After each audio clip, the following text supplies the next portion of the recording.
Welcome to my class student.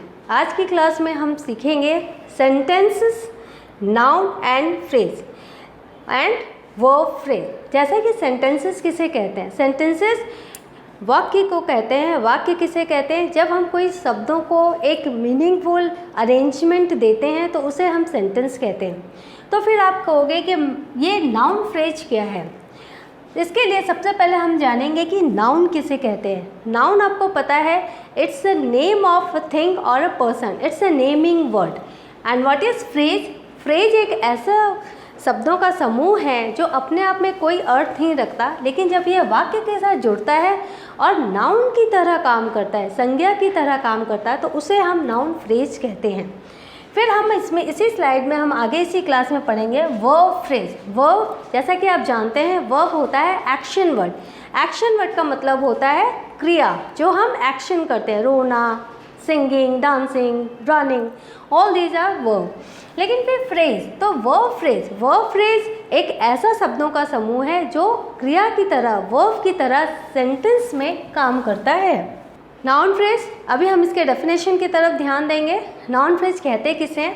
This is a group of words. ये शब्दों का एक ऐसा समूह, जैसा कि मैंने अभी स्टार्टिंग में आपको बताया, इन द सेंटेंस, वाक्य के अंदर, that modify nouns include articles, जो कि आर्टिकल्स को भी इंक्लूड करता है, ए एंड द एडजेक्टिव्स, जो एडजेक्टिव विशेषण को भी मॉडिफाई करता है, पार्टिसिपल्स, जो पार्टिसिपल्स को मॉडिफाई करता है, पोजेसिव प्रोनाउन, जो पोजेसिव प्रोनाउन को मॉडिफाई करता है। A noun phrase can be a single word, just the noun or more than one।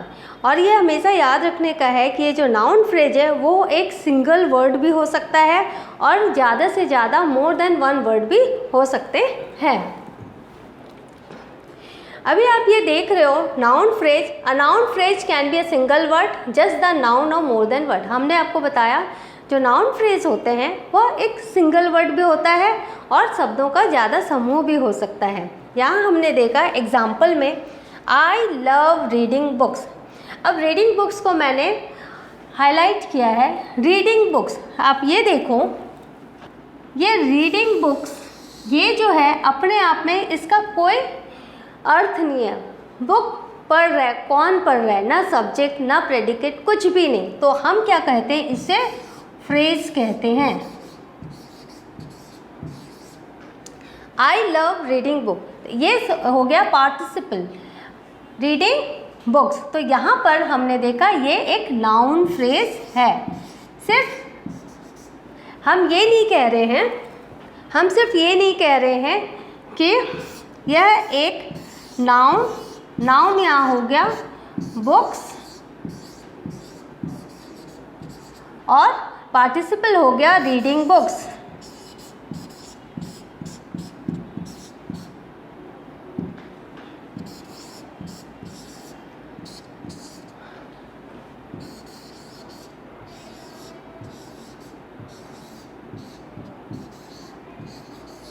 आपने देखा कि आई लव बुक्स भी हम कह सकते हैं, पर हमें नाउन फ्रेज लाना है सेंटेंस के अंदर।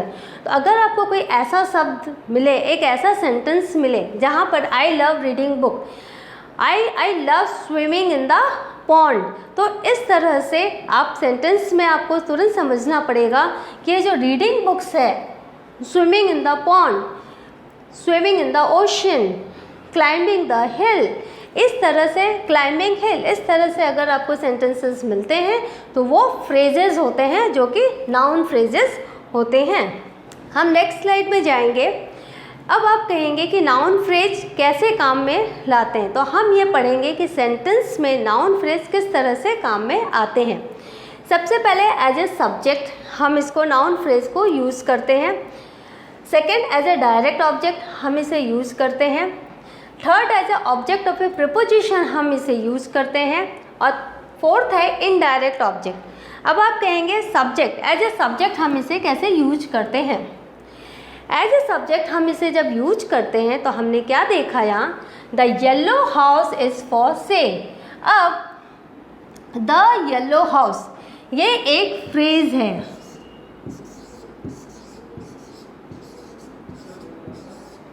अब द येलो हाउस सिर्फ एक शब्दों का समूह है, इसमें ना सब्जेक्ट है ना प्रेडिकेट है, ना कोई इसमें वर्ब है। तो द येलो हाउस, एक पीला घर, इसका अपने आप में कोई अर्थ नहीं है, परंतु जब ये सेंटेंस के साथ जुड़ता है और एज ए नाउन फ्रेज जुड़ता है तो हो जाता है, इसका मीनिंग चेंज हो जाता है, इसका अर्थ चेंज हो जाता है। हम ये कह रहे हैं the yellow house is for sale, जो पीला घर है वो बिक्री के लिए है या वो सेल के लिए है, उसे खरीदार की ज़रूरत है, मतलब वो बिकने के लिए तैयार है। तो द येलो हाउस, तो आपने देखा यह हमने एज ए सब्जेक्ट इसको यूज किया, ये हो गया आपका सब्जेक्ट।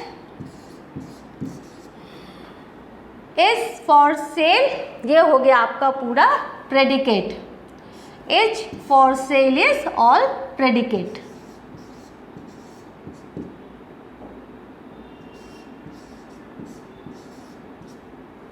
तो आपने देखा is for sale is predicate, the yellow house is a subject. तो noun phrase the yellow house, a house that is yellow, the yellow house को हमने एज ए सब्जेक्ट यूज किया। फिर आप देख रहे हो the glistening snow cover the field. आपने कभी देखा है बर्फ़ को, बर्फ़ जब गिरती है तो वो बहुत शाइनिंग करती है, बहुत चमकती है, तो वही यहाँ पर बोला द ग्लिसनिंग स्नो, चमकती हुई शाइन करती हुई बर्फ़। अपने आप में इसका कोई अर्थ नहीं है, परंतु जब हम इसको एक सेंटेंस के अंदर डालते हैं तो ये होता है the glistening snow cover the field, पूरे खेत को ग्लिसनिंग स्नो ने कवर कर लिया। तो यहाँ हमने देखा the glistening snow as a subject and this is a noun phrase. अब हम आगे बढ़ेंगे, हम देखेंगे ऐसे डायरेक्ट ऑब्जेक्ट हम नाउन फ्रेज को कैसे यूज करते हैं।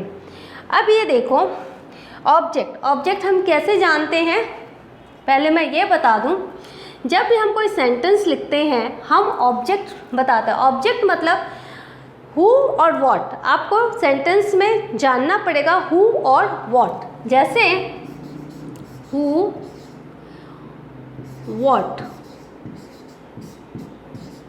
हु व्हाट, आई लव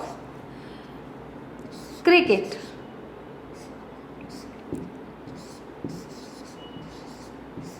अब यहाँ आपने देखा आई लव क्रिकेट, यहाँ पर ये हो गया सब्जेक्ट, ये हो गया वर्ब और क्रिकेट हो गया आपका ऑब्जेक्ट।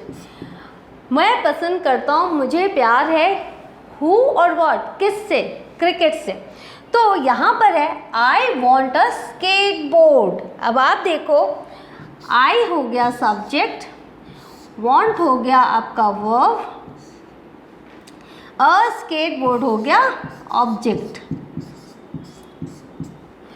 मैं चाहता हूँ क्या, हु और what, you will have to हमेशा एक प्रश्न दिमाग में रखिए जब भी आपको ऑब्जेक्ट आइडेंटिफाई करना हो किसी भी सेंटेंस में, हु और व्हाट। आप पहले सब्जेक्ट ढूंढ लीजिए, फिर वर्ब ढूंढ लीजिए और फिर ऑब्जेक्ट। ऑब्जेक्ट ढूंढने के लिए हु और व्हाट, क्योंकि कभी कभी कंफ्यूज करने के लिए काफ़ी बड़े बड़े सेंटेंसेस होते हैं, परंतु आपको इमीडिएट आफ्टर द वर्ब अगर आपको ये पता लगाना है हु और व्हाट, जो कि ऑब्जेक्ट होता है, यहाँ वो डायरेक्ट ऑब्जेक्ट होता है। हमने देखा मुझे एक स्केट बोर्ड चाहिए, I want a skateboard, तो अ स्केट बोर्ड यह एक नाउन है, लेकिन इस एक नाउन फ्रेज है, क्योंकि अ स्केट बोर्ड अपने आप में सिर्फ शब्दों का समूह है। उसे हम जब ये वॉन्ट के साथ जोड़ते हैं, I want a skateboard, तो ये एक नाउन फ्रेज बनता है।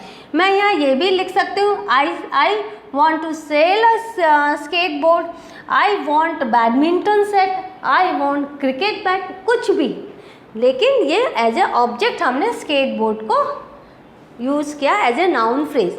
सेकेंड हम ये करते हैं, फिर से हम देखते हैं द येलो हाउस का एग्जाम्पल। यहाँ येलो हाउस आपने सब्जेक्ट में देखा, पर यहाँ येलो हाउस आप ऑब्जेक्ट के रूप में देख रहे हैं। यहाँ येलो हाउस एक ऑब्जेक्ट है। यह सेंटेंस इसलिए लिया गया है ताकि आपको सब्जेक्ट और ऑब्जेक्ट के विषय में पूरी जानकारी हो जाए। जैसे यहाँ पर the yellow house is for sale, ये सब्जेक्ट की तरह हमने नाउन फ्रेज को यूज़ किया, परंतु यहाँ हम एज ए ऑब्जेक्ट यूज़ कर रहे हैं। Should we buy the yellow house, the yellow house as a object, should we buy what, the yellow house. तो ये एक noun phrase the yellow house as a object यहाँ पर हमने use किया। अब हम थोड़े और, हमने जैसे कि आपको पहले स्लाइड्स में बताया था कि ऑब्जेक्ट और प्रीपोजिशन भी नाउन फ्रेज यूज़ होते हैं, प्रीपोजिशन क्या है? प्रीपोजिशन है जो सब्जेक्ट और ऑब्जेक्ट के बीच का रिलेशन बताता है, नाउन प्रोनाउन ऑब्जेक्ट के बीच का रिलेशन बताता है, दैट इज़ द प्रीपोजिशन। अब यहाँ पर आप देखिए, Jeff road on a skateboard. Jeff road, ये ऑन एक प्रीपोजिशन है। On what? On a skateboard. तो ऑब्जेक्ट ऑफ प्रीपोजिशन ऑन का ऑब्जेक्ट स्केटबोर्ड। इस तरह से हमने देखा कि अ स्केटबोर्ड, जो कि पहले स्लाइड में हमने as a noun phrase use किया था, एज ए ऑब्जेक्ट यूज किया था, यहाँ ऑब्जेक्ट ऑफ प्रीपोजिशन है on a skateboard. On is preposition,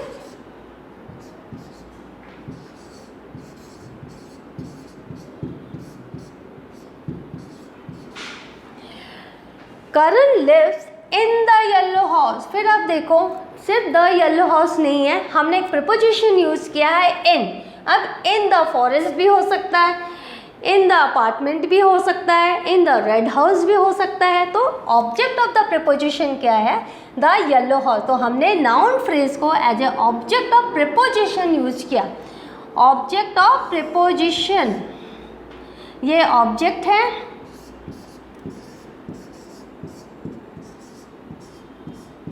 the yellow house object है, ये प्रीपोजिशन है। तो object of what? Object of preposition.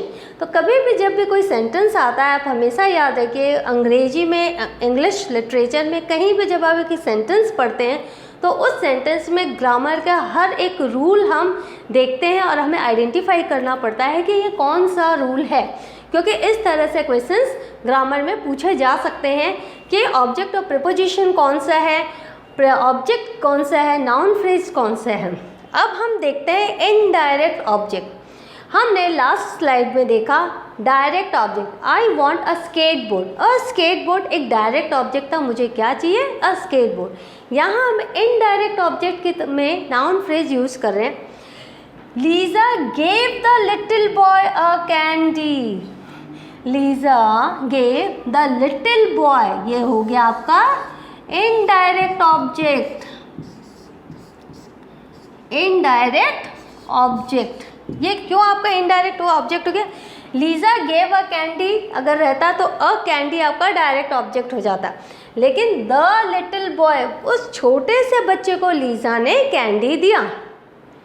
तो इस तरह से हम देखते हैं the little boy indirect object हो जाता है और द लिटिल बॉय एक नाउन फ्रेज है जिसे कि हमने इनडायरेक्ट ऑब्जेक्ट की तरह इस्तेमाल किया है। Object the little boy, who what? Lisa gave, who? Lisa gave a candy to whom? To a little boy. तो आप देख रहे हो अ लिटिल बॉय एक ऑब्जेक्ट है, पर ये इनडायरेक्ट ऑब्जेक्ट है क्योंकि जो डायरेक्ट ऑब्जेक्ट है वो गेव के साथ candy. Lisa gave what? Lisa gave a candy. तो ये एक डायरेक्ट ऑब्जेक्ट हो जाता है अगर हम इसको यूज़ करते हैं, लीजा गेव अ कैंडी। तो इस तरह से आपने देखा examples of noun phrase as a object of preposition and as an indirect object. अब हम नेक्स्ट स्लाइड में चलते हैं। अभी तक आपने देखा नाउन फ्रेज, जैसा कि मैंने कहा था नाउन फ्रेज के बाद हम आपको दिखाएंगे वर्ब फ्रेज, सिखाते हैं आज की क्लास में वर्ब फ्रेज। वर्ब किसे कहते हैं? वर्ब हमेशा एक एक्शन वर्ड होता है, जैसे go, sleep, walk, run, action word जो कि हम एक्शन करते हैं। जैसे अभी मैं आपको पढ़ा रही हूँ, teaching is an action, it's a word, teaching is a action word. आप स्टडी कर रहे हो, study is an action word, right. तो वर्ब फ्रेज फिर क्या होता है? वो शब्दों का समूह जो फ्रेज की तरह, वर्ब फ्रेज की तरह सेंटेंस में यूज़ होता है, उसे हम वर्ब फ्रेज कहते हैं। A verb phrase can be a predicate of a sentence और अ क्लॉज। अभी मैं आपको बताती हूँ प्रेडिकेट किसे कहते हैं। प्रेडिकेट, यहाँ आपने देखा आई लव केक, मुझे केक से प्यार है, या फिर आप लिख सकते हो आई like cake. I like cake. अब आप देख रहे हो आई लाइक केक, आई हो गया आपका सब्जेक्ट, लाइक हो गया आपका वर्ब, और लाइक से लेकर पूरा केक तक ये हो गया आपका प्रेडिकेट। मतलब सब्जेक्ट अलग, वर्ब प्लस ऑब्जेक्ट हो गया आपका प्रेडिकेट।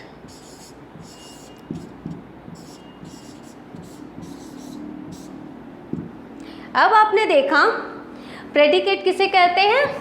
कोई भी सेंटेंस में वर्ब पहले आप ढूंढ लीजिए, वर्ब के बाद जितना भी उसमें है सब, वो सब प्रेडिकेट होते हैं। तो हम यहाँ देख रहे हैं a verb phrase can be the predicate of a sentence और अ क्लॉज। अब क्लॉज किसे कहते हैं? क्लॉज एक कंप्लीट सेंटेंस होता है। फ्रेज जैसे बिना मीनिंग के सिर्फ शब्दों का समूह होता है, क्लॉज एक कंप्लीट सेंटेंस होता है। जैसे I like cake can be a clause, I like cake a clause है, I like cake, I like chocolate, तो ये सब क्लॉजेज हैं जो इसमें सब्जेक्ट भी होता है, प्रेडिकेट भी होता है। यहाँ there will usually be a helping verb in additional to the verb. अब जब हम वर्ब फ्रेज को एज अ प्रेडिकेट यूज़ करते हैं, वर्ब को एज अ प्रेडिकेट यूज़ करते हैं, तो हम हेल्पिंग वर्ब लगाते हैं। यहाँ पर हेल्पिंग वर्ब क्या है आपको पता होता है, इज, आर, एम इत्यादि एक्सेट्रा, ये सारे हमारे हेल्पिंग वर्ब होते हैं जिन्हें हम ऑक्सिलियरी भी कहते हैं। यहाँ पर देखिए the author is writing a new book, ये जो ऑथर है वो एक नई किताब लिख रहा है। तो हमने देखा writing verb, writing a new book, और यहाँ पर इज क्या हो गया, हेल्पिंग वर्ब हो गया। तो हमने देखा एज अ प्रेडिकेट हमने वर्ब फ्रेज को यूज़ किया। द ऑथर हो गया सब्जेक्ट, इज राइटिंग, ये आपका पूरा हो गया प्रेडिकेट। तो हमने वर्ब फ्रेज को as a predicate is writing में हमने यूज़ किया। अब हम कुछ और एग्जांपल्स लेते हैं। जैसे I must make an A in the class. देखो रिपोर्ट कार्ड में बच्चे को ए चाहिए, मुझे ए चाहिए, तो हमने देखा I must make, verb phrase है must make an A in the class.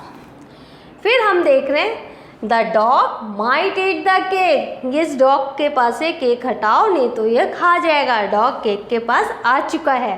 तो might eat is also a verb phrase.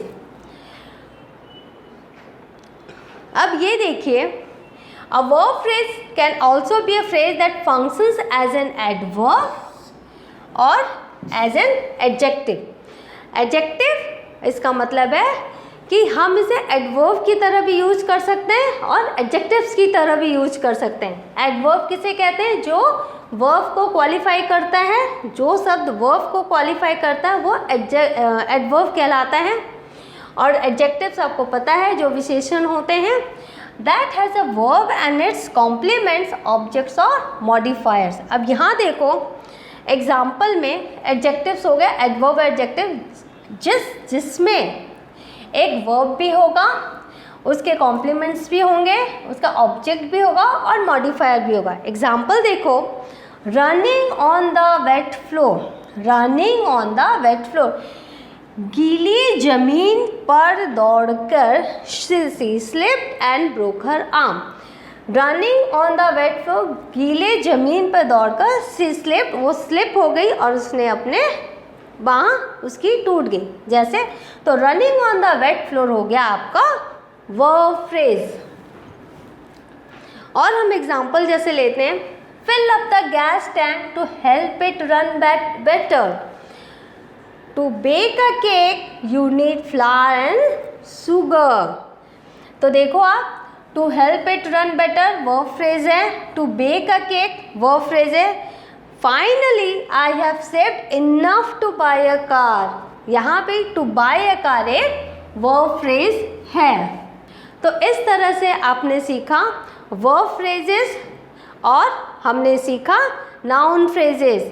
तो आज की क्लास में हम इतना ही करते हैं और जितने भी आपके एग्जाम्पल्स हैं आप उनको गो थ्रू कीजिए, सेंटेंस में उसके समझने की कोशिश कीजिए और फिर उसे अपने रोज़मर्रा के जीवन में बोलने में, लिखने में इस्तेमाल कीजिए और पहचानिए, आइडेंटिफाई कीजिए कि कौन सा है वर्ब फ्रेज, कौन सा है नाउन फ्रेज। आप ऐसा भी कर सकते हैं, आप आपस में ग्रुप बनाकर एक कंपटीशन भी खेल सकते हैं, गेम की तरह भी इसे आइडेंटिफाई करने का एक जरिया बना सकते हैं, जो कि बहुत ही मज़ेदार है और बहुत ही आपके नॉलेज को एनहांस करेगा, बढ़ाएगा। आज की क्लास में इतना ही। एक रिकैप फिर से मैं बता देती हूँ कि आज हमने पढ़ा verb phrase, noun phrase, verb phrase और नाउन फ्रेज। अब अगली क्लास में मैं कुछ और फ्रेजेस के बारे में बताऊँगी। आज के लिए बस इतना ही।